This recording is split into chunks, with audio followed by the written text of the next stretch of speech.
In a series so dedicated to theorizing, built on drip-feeding lore and pop name-dropping for the most emotional bang, Five Nights at Freddy's has had its slew of popular theories. Many of them gain a lot of traction, and surprisingly enough, due to the lack of confirmations and questions involving canonicity and continuity, many of them are never outright disproven. However, one that is the Miketrap theory, the belief that it was Michael Afton inside of Springtrap instead of William Afton. The theory nowadays is laughed off. How could anyone believe that?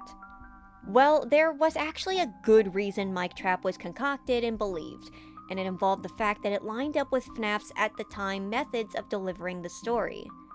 And somehow, it became a bit of a fiasco. So today we'll be covering what was Miketrap, why it came about, and why it's Fnaf lore's biggest mistake. No joke, no hyperbole. Once I explain it, you'll understand it. So let's get to it. Let's start by laying down the basic groundwork for the Miketrap theory and what got us to that point. In Fnaf 1, we learn about how a man in a suit took 5 children who later haunted the animatronics after they were murdered. In Fnaf 2, we see him in person in 2 minigames, Go Go Foxy and Save Them, depicted in both as a purple figure with a gaping smile. Now, one of these was a slightly different color, which led to a theory that this was actually a second character known as Pink Man or Pink Guy, but in current day it's pretty clear that this too is the same Purple Man, though the Pink Man detail will come back up. In Fnaf 3, we see that the Purple Man disassembled the animatronics and then was confronted by the ghosts, upon which he fled into his old Springlock suit, becoming Springtrap. Now on to Mike. Despite being an extremely popular character, all there was to Mike before Sister Location was that singular name. That's all. The theory that he is Fritz, and maybe Jeremy, is a much more recent one that spawned largely from the logbook, as at the time saying they both smelled wasn't really anything but a don't poop on the floor joke. There was nothing about Mike. The Silver Eyes did have a character named Michael, but that was Golden Freddy, and one of the missing children. There was no indication that they were actually the same people. Now, there was some speculation that Mike was actually William Afton, as in the book The Silver Eyes, William Afton disguised himself as a security guard named Dave, and the Purple Man was shown wearing a badge that looked like a security guard badge in Fnaf 2. And then, in Sister Location, Baby makes allusions to our character being Will. Didn't you come to see her again? Remember, at this point, all we knew about Mike was that name and nothing more. That, along with the Miketrap theory, all spawned in during Sister Location's custom night update and the additional cutscenes it provided. So in Sister Location, we learn about the murderer William Afton, we learn about his daughter who died, and we have Circus Baby imply that we are him, and the tag Mike on our hand unit. At the end of the game, Baby's band, formed into Ennard, scoops him and wears him as a suit to escape. In the custom night cutscenes, we see our character, slowly degrading over time. He loses his teeth. His skin grows gray and rotten. He shuffles like a zombie. It's clear he's a corpse being worn by Ennard.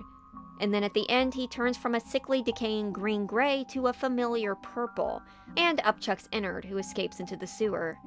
The man collapses, then gets up, with a gaping mouth and the same darkened, dotted eyes that we recognize from the Purple Man.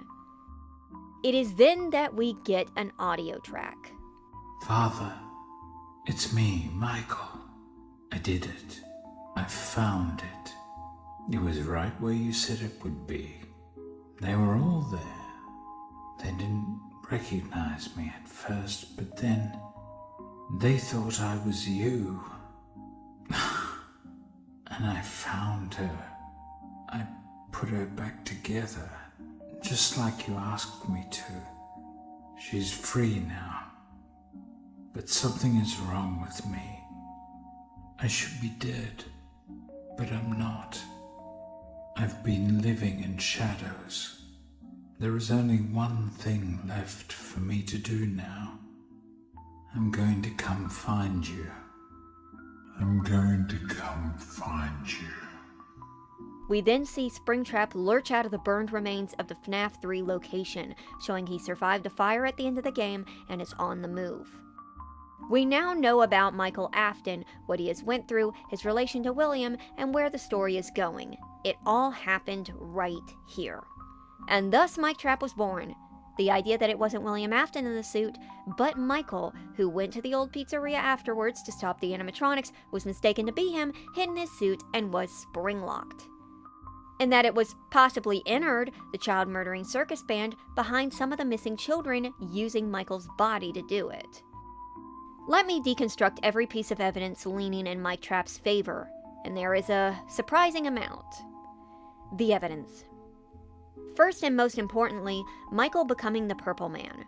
This isn't just a matter of becoming purple alone. Michael becomes an extremely similar shade.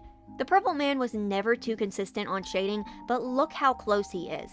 He gets the dotted lights in his eyes, he even gets the gaped mouth since Ennard exits through it. It explains the Purple Man's grotesque form exactly, why he looks so skinny, why he looks so gangly. This is beyond a similar appearance. This is Michael Afton getting the same design that was telegraphed as being Afton for the last 4 games. And on top of that, Michael says that they got confused because he looked like William. Before the scooping, that is. But this line could have also been a double entendre, an indication that it happened both times. Heck, if you think about it, he says the Fun Times didn't recognize him at first, almost like they were supposed to. But would Michael have known the Fun Times? The train of thought is the point here. It gets even more damning when we look at Springtrap. See, one of the things that came up with early Springtrap was why he didn't have any bones. He just has rotten flesh hanging through him and a small amount of a shriveled head and face trapped inside. Putrefied flesh might stick around for a while under the right conditions, but the total lack of bone when it was skewered through doesn't make sense. Unless we consider the scooping. If Michael was thoroughly scooped and Ennard became his structure with only muscles and skin remaining, that would explain no bones being in Springtrap. That would even be backed up with how Michael rises from the ground, jaw swinging closed, like he barely has bone structure left. And there's another shockingly huge detail here too. By the end of Michael's transformation, he has only a few straggling teeth remaining, and Springtrap too has a few sparse teeth stuck in his jaw. A little detail that goes a long way.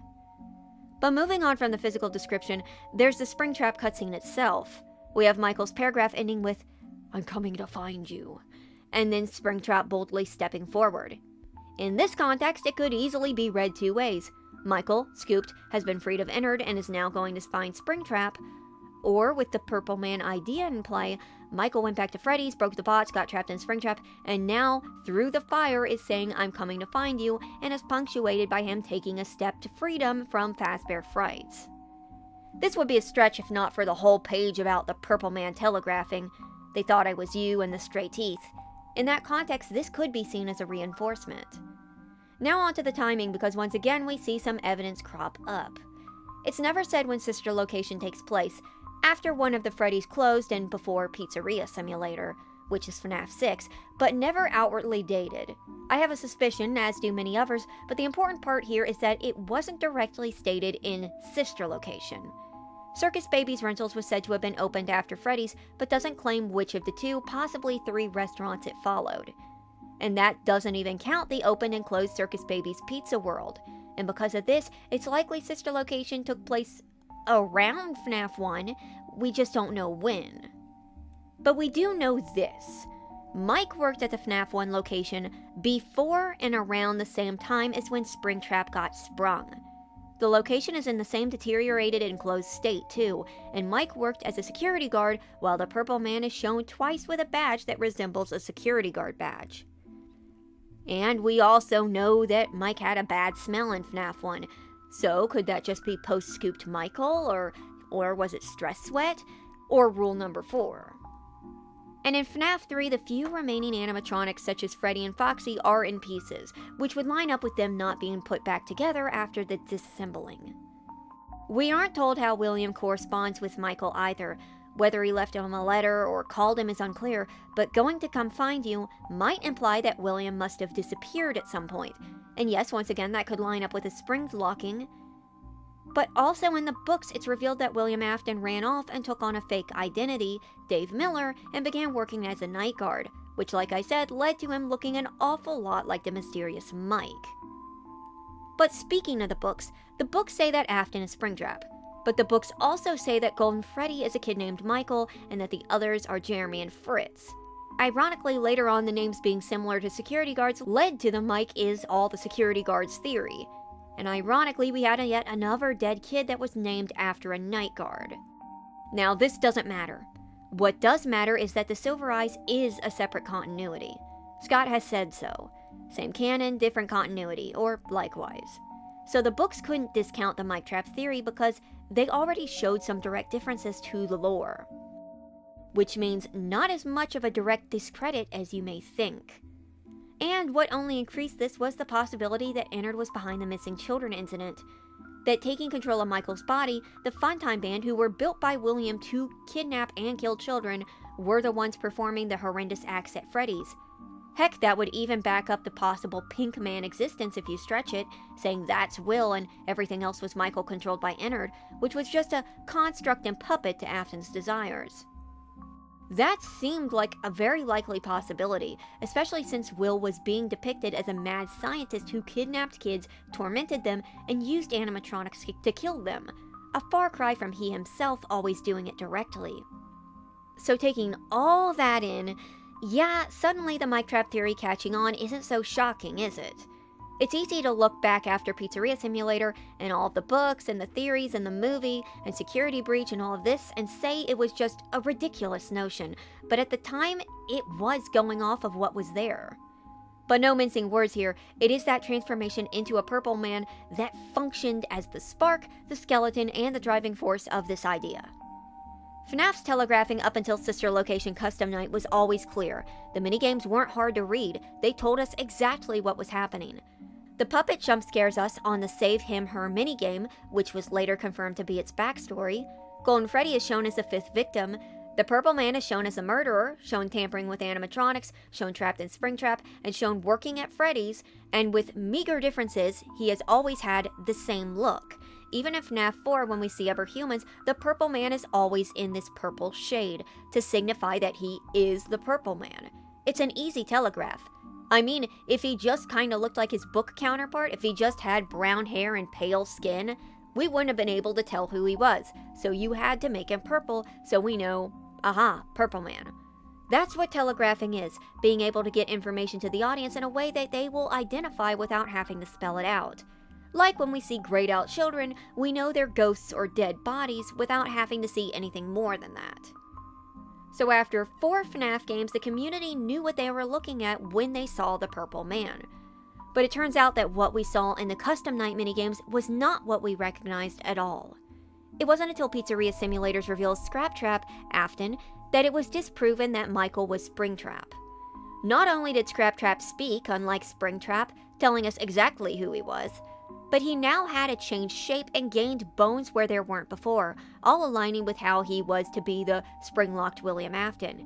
It even now became impossible to see the corpse inside of the suit, with only a second endomouth hidden underneath, but at least skulls showing on his head. And as for Michael Afton, we never physically saw or heard from him again. That line in Sister Location's Custom Night was his only line. Lines from Molten Freddy suggest that we play as him in Pizzeria Simulator, and we likely do. But it is never overtly confirmed by anyone in-game, not even Henry during the ending. Michael's name was then used often throughout the books for various characters, further blurring the lines on whether they were stand-ins for him or reused names, which the FNAF books are downright notorious for doing. For example, and this is a little off topic, people thought Abby Schmidt in the FNAF movie's name was an anagram of baby, which is clever, it might be. Except it's a reused name from the books. Not even the movie's free from it, and when they do use original names, they're Greek names so rare that apparently none currently exist in the US in estimation. But I digress again. So what about Miketrap? Disproven? Well, the efforts made to show that Scraptrap was clearly William Afton shows me that Miketrap was not intentional in the slightest, unless it was a hard veer left when Scott realized he didn't want to go with that plotline.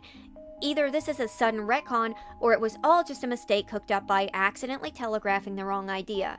And I'm assuming it's that one, that it was an accident, that Michael becoming purple was maybe a sort of reference to how he was becoming like his father. Makes sense. It doesn't in this case, but And as the audience, we foolishly assumed that looking the same as the Purple Man, that he was the Purple Man, and then saw what we wanted to see. It was all on us. Our mistake? Well, a mistake. There was, actually. So what is this mistake I've been going on about? This dire thing that the lore did so wrong. Making Michael purple. Yup, that's it. Making him rot to green and then to flamboyant purple. And you might think this isn't a big deal. This is, like I said, probably just some sort of tease on how he's becoming like his father, or a monster, or a callback. Just a reference. But this has been the biggest mistake the FNAF lore has ever made.